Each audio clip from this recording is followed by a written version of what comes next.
Untuk bahan utamanya, saya gunakan 25 sendok makan tepung terigu protein tinggi. Tuang tepungnya ke dalam wadah. Selanjutnya, saya tambahkan juga susu bubuk rasa vanila sebanyak 4 sendok makan. Untuk susu bubuk ini bisa diganti dengan susu cair ya. Nah, jika menggunakan susu cair, berarti nanti penggunaan airnya diganti dengan susu cair tersebut. Karena saya menggunakan susu bubuk, jadi nanti untuk bahan cairnya saya menggunakan air biasa ya. Selanjutnya, saya tambahkan lagi bahan utama yang kedua. Ini saya gunakan ragi instan sebanyak 1 sendok teh.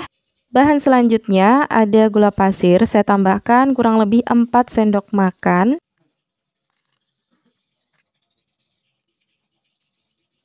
Selanjutnya, semua bahan kering dalam wadah ini diaduk hingga tercampur rata ya. Oh iya, saya lupa menambahkan garam, jadi bisa ditambahkan garam ya, bisa setengah sendok teh saja atau seperempat sendok teh. Lalu tambahkan 1 butir telur ayam ini ke dalam wadah tepung. Kemudian tambahkan juga air sebanyak 180 ml, tapi ini saya tuang bertahap ya. Saya tuang sedikit demi sedikit sambil diaduk supaya tercampur, dan kalau sudah saya dapatkan konsistensi yang pas, nanti airnya saya cukupkan. Kalaupun masih kurang bisa ditambahkan lagi ya. Intinya konsistensi adonannya sudah pas menurut kita. Nah, ini saya tuang lagi airnya, kemudian saya aduk lagi. Ini masih kering ya, masih butuh air, jadi nanti akan saya tuang lagi. Dan adonannya ini sudah mulai berat, jadi saya mau lanjutkan menguleni dengan tangan ya. Jangan lupa cuci tangan dulu.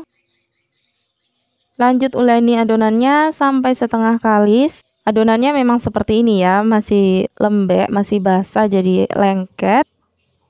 Oke, seperti ini sudah setengah kalis. Lanjut tambahkan bahan berikutnya. Tambahkan 1,5 sendok makan margarin ya, atau butter. Ini margarin yang sudah ada garamnya, jadi rasanya sudah asin. Kemudian lanjut diuleni. Teknik menguleninya terserah ya, mau bagaimana. Ini kalau saya seperti ini saja. Yang penting nanti hasil akhirnya kalis. Oke, ini adonannya masih setengah kalis. Ini akan saya diamkan dulu, saya istirahatkan dulu kurang lebih selama 30 menit. Tutup adonannya dengan kain bersih atau plastik wrap juga bisa ya. Nah, ini dia adonannya setelah 45 menit, sudah mengembang 2 kali lipat ya. Saya taburi dulu tangan saya dengan sedikit tepung ya. Kemudian diuleni dengan cara ditinju-tinju seperti ini, boleh. Kalau kita ngaduknya pakai mixer, pasti lebih cepat dan tentu hasilnya juga lebih maksimal ya kalisnya. Karena saya menguleni menggunakan tangan seperti ini, jadi waktunya lebih lama. Selanjutnya adonan ini akan saya pindahkan ke wadah lain yang lebih lebar ya. Bisa di meja kerja atau di wadah seperti ini juga bisa. Kemudian lanjut uleni adonannya sampai kita dapatkan konsistensi kalis yang kita inginkan. Oke, setelah berjuang selama kurang lebih 30 menit menguleni adonan ini, akhirnya saya dapatkan konsistensi adonan yang seperti ini ya. Ini sudah lumayan kalis. Selanjutnya adonannya akan saya bagi-bagi menjadi beberapa bagian. Jadi saya buat roti gorengnya ini ukuran kecil-kecil ya, seperti ini. Lanjut, siapkan meja kerja. Ini mejanya sudah saya lap bersih. Kemudian saya taburi lagi dengan sedikit tepung tipis-tipis. Sebelum diberi isian, saya bulatkan dulu adonannya seperti ini ya, supaya nanti hasilnya lebih rapi. Nah, seperti ini.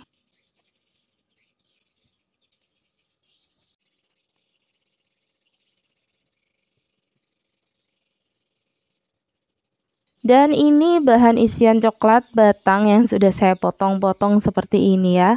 Ambil satu adonan, kemudian pipihkan pinggir-pinggir adonan dan biarkan tengahnya muncung ya. Kemudian masukkan isian coklat ke dalam adonan, lalu cubit-cubit seperti ini. Dalam proses ini penting banget teman-teman, ini wajib ya, harus rapat. Pada saat menggoreng itu nanti rawan pecah dan coklatnya bisa meleleh keluar ya. Lanjut, ambil adonan kemudian pipihkan pinggirnya seperti ini.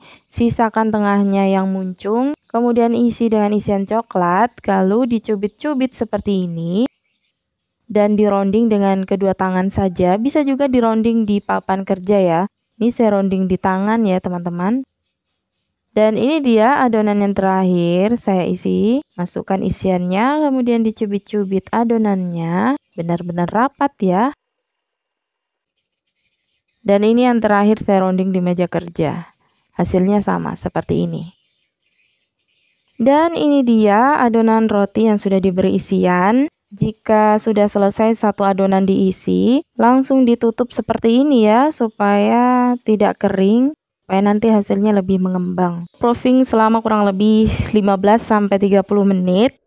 Setelah 30 menit, adonan rotinya sudah siap digoreng. Siapkan wajan. Sebisa mungkin pakai minyak goreng yang agak banyak ya. Panaskan minyak gorengnya dengan api sedang cenderung kecil saja. Kemudian goreng rotinya, masukkan satu persatu. Jadi kita masukkan adonan rotinya sebelum minyaknya panas, supaya nanti hasil rotinya benar-benar matang. Karena kalau langsung digoreng dalam minyak yang panas, yang mendidih, nanti hasilnya akan mudah gosong, tapi belum matang sampai ke dalam ya. Setelah beberapa saat digoreng, ini rotinya saya balik-balik seperti ini ya, supaya bagian atasnya itu tidak kering. Ini akan saya balik lagi setelah bagian bawahnya itu kuning kecoklatan ya, alias sudah matang di bagian bawahnya.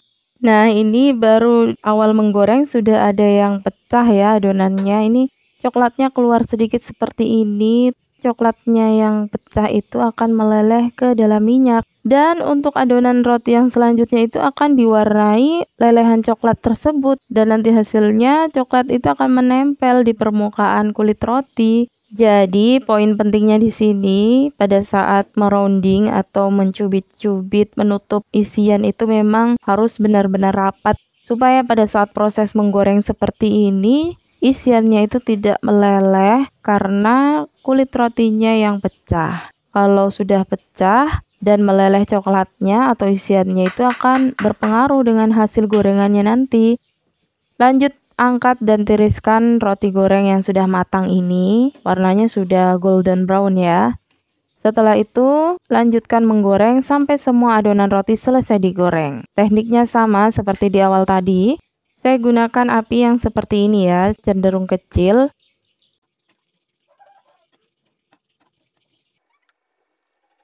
Dan alhamdulillah ini dia roti goreng ala Soft Kitchen. Masya Allah, jadinya banyak banget ya. 25 sendok makan tepung terigu protein tinggi. Jadi roti sebanyak ini.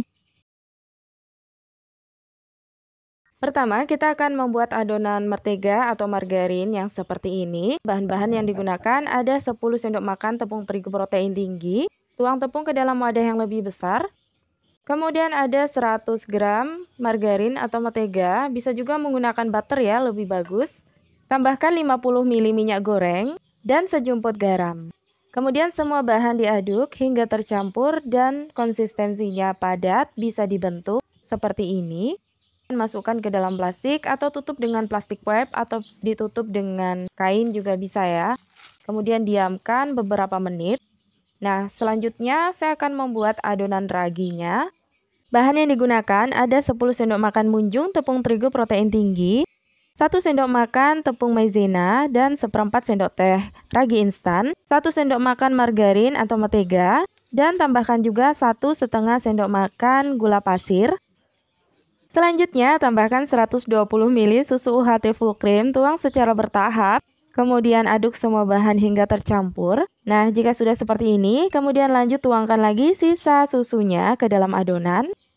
Lalu lanjut diaduk dan diuleni hingga kalis. Kita akan mendapatkan konsistensi kalis, tapi tidak sekali saat membuat roti ya. Jika sudah padat dan konsistensinya sudah bisa dibentuk seperti ini, selanjutnya tutup atau simpan di dalam plastik dan diamkan beberapa menit. Dan setelah 15 menit, taburi alas kerja dengan sedikit tepung seperti ini. Selanjutnya, kita akan bentuk adonan mentega dan adonan raginya. Bisa dibentuk sesuai selera ya. Ini akan saya bentuk memanjang seperti dalam video. Saya bentuk memanjang seperti ini supaya nanti pembagiannya bisa sama rata. Dan untuk adonan raginya, saya bentuk sama seperti adonan mentega ya. Lalu saya bagi-bagi menjadi beberapa bagian seperti dalam video.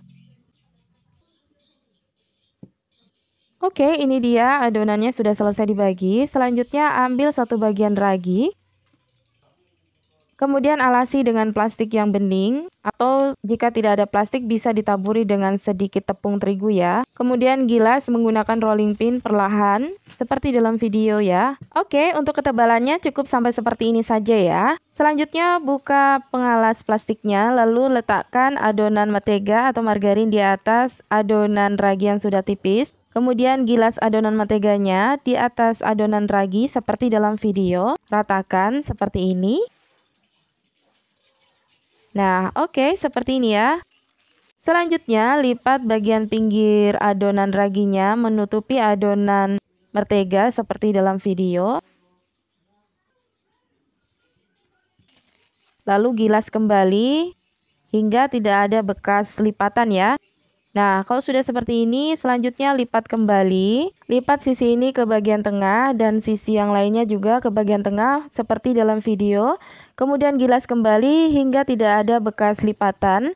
Kita gilasnya perlahan ya, supaya adonannya tidak pecah. Lalu lipat kembali satu sisi ke bagian tengah dan sisi yang lain juga ke bagian tengah seperti dalam video. Kemudian digilas kembali hingga tidak ada bekas lipatannya. Oke, seperti ini. Selanjutnya kita lipat kembali ya. Seperti lipatan-lipatan sebelumnya, seperti ini. Dan untuk selanjutnya ini akan saya simpan ke dalam freezer selama 10 menit.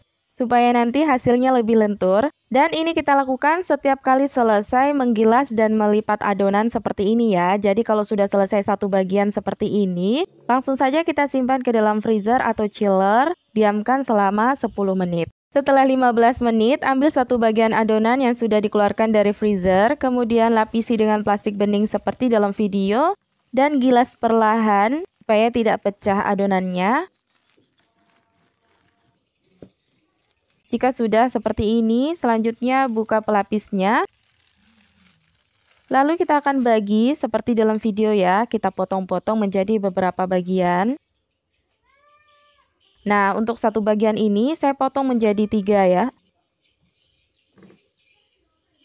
Oke, jika sudah dibagi 3 seperti ini, selanjutnya gulung sambil sedikit diberikan tekanan supaya lebih padat. Nah, jika satu bagian sudah selesai digulung, selanjutnya sambung dengan bagian yang lainnya, seperti dalam video. Lakukan caranya hingga selesai ya.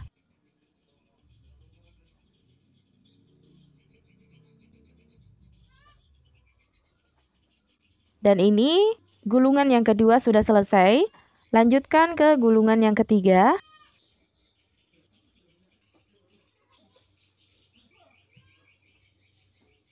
Nah, sebelum ditutup, kita olesi dulu dengan sedikit air tipis-tipis ataupun putih telur, supaya hasilnya lebih merekat tanpa harus diikat dengan benang ataupun menggunakan cetakan ya. Nah, dengan cara seperti ini nanti hasilnya akan lebih rekat dan kokoh, tidak mudah terbuka lapisannya. Oke, untuk saat ini saya hanya membuat 3 kue dulu seperti ini. Dan untuk sisa adonannya akan saya simpan di dalam freezer. Dan sebelum disimpan, saya lapisi dulu dengan plastik seperti dalam video supaya nanti tidak lengket ya, tidak lengket satu sama lain. Nah, kalau lengket adonannya bisa rusak. Dan ini dia 3 buah adonan crumboloni. Satu bagian ini sudah mengembang karena dia dibentuk pertama kali. Jadi ini akan saya coba panggang di air fryer. Dan untuk yang 2 ini saya tutup dulu, saya diamkan selama 15 menit sebelum saya goreng di teflon supaya lebih mengembang ya. Dan untuk adonan yang pertama tadi yang saya panggang di air fryer, saya panggang di suhu 200 derajat dengan timer selama 25 menit. Oke, untuk 2 adonan ini sudah 15 menit saya tutup dan diamkan. Ini sudah mulai mengembang seperti ini ya. Selanjutnya ini sudah bisa digoreng, siapkan minyak dalam teflon. Untuk minyaknya tidak terlalu banyak, cukup seperti ini saja. Setidaknya sudah bisa merendam bagian bawah adonan crumboloni ya. Goreng adonan crumboloninya selagi minyaknya belum terlalu panas. Dan kita goreng menggunakan api yang cenderung kecil saja supaya crumboloninya tidak mudah gosong dan bisa matang sempurna sampai ke dalam. Untuk menggoreng adonan crumboloni ini memang harus sering-sering dibalik supaya matangnya rata, tidak hanya matang di satu sisi saja, tapi semua sisinya matang, sisi atas dan sisi bawahnya matang. Setelah beberapa saat digoreng, balik kromboloninya. Ini warnanya masih pucat seperti ini, tapi sudah kita balik supaya bagian permukaan atasnya tadi itu tidak kering ya. Kemudian dibalik lagi ke posisi semula seperti di awal sampai adonannya agak sedikit kecoklatan. Setelah beberapa menit balik lagi adonannya. Lakukan cara ini sampai kromboloninya benar-benar matang dan crispy ya. Jadi setiap beberapa menit sekali kromboloni ini harus dibalik supaya matangnya rata dan tidak gosong. Setelah warnanya kecoklatan seperti ini, angkat dan tiriskan kromboloni dari minyak. Dan ini dia kromboloninya sudah jadi. Ini versi kromboloni yang digoreng dengan menggunakan teflon ya. Dan ini dia satu kromboloni yang saya panggang menggunakan air fryer. Hasilnya seperti ini. Sepertinya suhunya masih kurang panas di suhu 200 derajat itu. Tidak terlalu renyah seperti yang digoreng. Nah, selanjutnya bisa diberikan topping. Bisa menggunakan glaze coklat atau glaze apa saja ya. Kemudian bisa ditaburi dengan parutan keju atau topping apa saja yang teman-teman gunakan ya. Bisa kacang, bisa almond slice atau meizes. Saya coba satu kromboloni. Bagian dalamnya terlihat lembut dan bagian luarnya itu memang crispy renyah ya, seperti ini. Oke, sampai di sini. Terima kasih banyak buat teman-teman yang sudah menonton video Soft Kitchen. Mohon maaf jika ada salah kata. Sampai jumpa di video selanjutnya. Insya Allah. Bye-bye. Assalamualaikum.